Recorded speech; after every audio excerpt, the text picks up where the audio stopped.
Rejoice! You're all philosophers.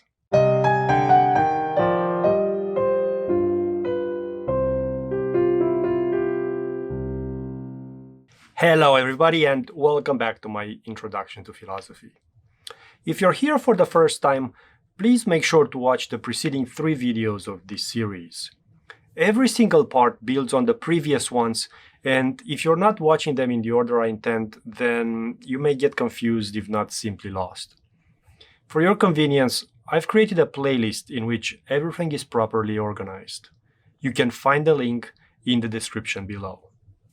On my website, for every single topic of discussion, you'll also find a list of my suggested readings as well as my sources. If you like what I'm doing here and wouldn't mind seeing other similar materials, please subscribe to this channel and allow its notifications so that you will get my videos as soon as I'm posting them. I also included in the description below a link to my channel's manifesto, where I explain the kind of subjects I hope to explore in the immediate and distant future. I cannot thank you enough for your willingness to join me in this journey through great ideas, authors, books, and works of art. We began this series by analyzing the word philosophy as it occurred outside specialized or scholarly circles. We simply asked, what is philosophy in its most ordinary sense? Next, we took a slightly more sophisticated approach and unearthed the etymological roots of the word philosophy. So far, therefore, we have 4 definitions in our arsenal. Let's quickly recap them. First, we said that philosophy represents the worldview of an individual or a group. We defined worldview as a conscious or unconscious series of ideas and attitudes which express fundamental beliefs about existence in general and about human life in particular. We found that every society is driven by a certain moral code or worldview. We mentioned religion as a similar illustration of a communal worldview. At the personal level, we contrasted optimists and pessimists depending on one's take on the meaningfulness or meaninglessness of life. The second definition, namely philosophy as a theory about a sphere of activity, brought us back to the communal level. Here we briskly explained why economic, military, judicial, and political activities are all underpinned by a certain philosophical view. The third common understanding of philosophy was a bit more peculiar, although not less important. Here we saw that we can become true philosophers when we have learned how to calmly face evil or misfortune. As to the etymological definition, it showed us a completely different facet of philosophy, namely the loving pursuit of wisdom. You remember that we described wisdom as implying 3 things. 1. The knowledge about life acquired by individuals and groups over long periods of time. 2. A realistic prudence in human decisions and actions. And 3. Practical intelligence, defined as successful socialization and respectability. If you need any fresh reminders of what exactly each of these is, please revisit parts 2 and 3 of this series. I hope you agree that before moving on to the next step on our journey, a few conclusions are necessary. So, what can we say about philosophy itself, given what we've learned so far?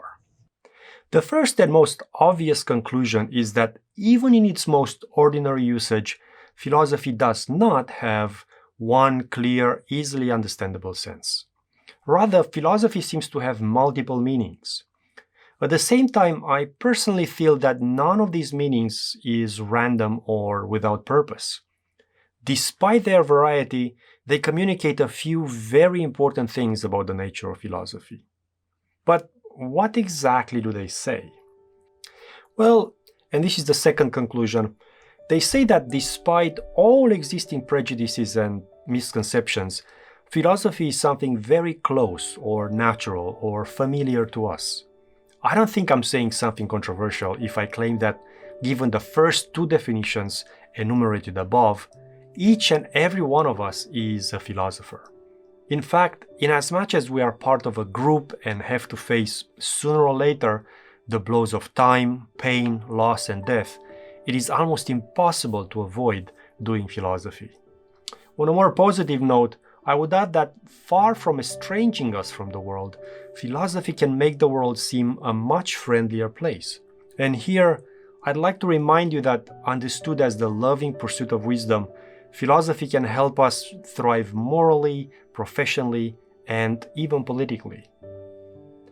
In short, philosophy is most familiar to us because it concerns us all.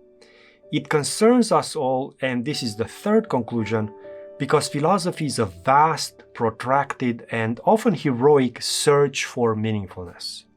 That is to say, philosophy is a struggle for our well-being, both as individuals and as parts of a group, no matter how large or small.